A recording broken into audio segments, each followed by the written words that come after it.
আসসালামু আলাইকুম। তো আজকের ভিডিওটি কিন্তু দেখতে যতটা সহজ মনে হবে কিন্তু বাস্তবে ততটাই কঠিন। আজকে আমাদেরকে সর্বপ্রথম দোতলা থেকে পাঁচতলা এবং ছয়তলায় কাঁধে করে চৌকাঠ উপরে তুলতে হবে। এরপর হচ্ছে যে সঠিক মাপ অনুযায়ী এই চৌকাঠগুলো কিন্তু বসানো হবে। এরপর হচ্ছে ভালো করে জাম দেবো যাতে ভবিষ্যতে কোনো সমস্যা না হয়। একজন রাজমিস্ত্রির কাজ শুধু ইট গাঁথনি করা আস্তর করা তা না, প্রতিটি কাজে দায়িত্ব এবং ধৈর্য এবং নিখুঁত। আজ আমরা যে কাজটি করতে যাচ্ছি সেই কাজের উপর দাঁড়িয়ে থাকবে একটি পরিবারের স্বপ্নের ঘর। জীবনও ঠিক এই চৌকাঠের মতো, শুরুটা যদি শক্ত এবং সঠিক হয় তাহলে সামনে পথ চলাও অনেক সহজ হয়ে যায়। তাই কখনো ছোট কাজ দেখে অবহেলা করবেন না, যে কোনো কাজে দায়িত্বশীল নিয়ে করবেন, দেখবেন যে কখনো না কখনো এইটার ফল আপনি অবশ্যই পাবেন ইনশাআল্লাহ। আমরা কষ্ট করি, ঘাম জড়াই, ঠিক একই কষ্ট আমাদের একদিন সফলতার গল্প হয়ে দাঁড়াবে। তাই নিজের কাজকে ভালোবাসুন, মন দিয়ে কাজ করুন, ইনশাআল্লাহ একদিন না একদিন সফলতা পাবেনই। আল্লাহর উপর ভরসা রাখুন, আল্লাহ তাআলা অবশ্যই আপনাকে ভালো কিছু দান করবেন ইনশাআল্লাহ।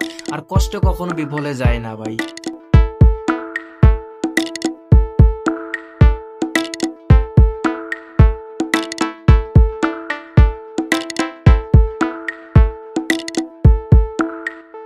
আমরা বিগত 3 দিন ধরে কিন্তু এই চৌকাঠ লাগাচ্ছি এবং চৌকাঠে জাম দিতে গিয়ে কিন্তু আমার হাত অনেক ফুটা হয়ে গেছে, হাতের অবস্থা খুবই খারাপ। তো কিছু করার নাই, যেহেতু আজকেও আমরা চৌকাঠ লাগাচ্ছি, চৌকাঠগুলো তো অবশ্যই ভালো করে জাম দিতে হবে। এর জন্য আমি নিচ থেকে পকেটে পলিথিন নিয়ে আসছি। তো এখন আমি হাতের মধ্যে পলিথিন বাঁধবো, এরপর হচ্ছে যে জাম দেবো যাতে আমার হাত ফুটা আরো বেশি না হয়ে যায় এবং আমার হাতের কোনো সমস্যা না হয়। যে কোনো পলিথিন হাতে দিয়ে জাম দিতে গেলে কিন্তু অনেক ভালো লাগে এবং হাতের কোনো সমস্যা হয় না। আমার তো ভাই খুবই ভালো লাগতেছে। কালকেও কিন্তু আমি সেম এই কাজটাই করছিলাম, আমি হাতে পলিথিন দিয়ে এরপর হচ্ছে যে জাম দিছিলাম, কিন্তু পলিথিন ছিঁড়ে গেছিল। এরপর হচ্ছে যে আমি খালি হাত দিয়ে হচ্ছে যে জাম দিছিলাম, যেই কারণে হচ্ছে যে আমার হাত আরো বেশি ফোটা হয়ে গেছিল। আমার হাত ফোটা হয়েছিল পরশু দিন, কালকে বালবাকটামি করে হচ্ছে যে আমি খালি হাতে হচ্ছে যে জাম দিছিলাম, যেই কারণে হচ্ছে আমার হাত আরো বেশি ফোটা হয়ে গেছে। আজকে ঠিক মতন খাবার খাইতে পারিনি, যে কারণে হচ্ছে ভাই বাধ্য হয়ে আজকে ভালো পলিথিন আমি হাতে দিয়ে নিয়েছি। আমার পলিথিন যদি ছিঁড়ে যায় তাহলে কিন্তু আমি জামই দেবো না, জাম বন্ধ করে দেবো।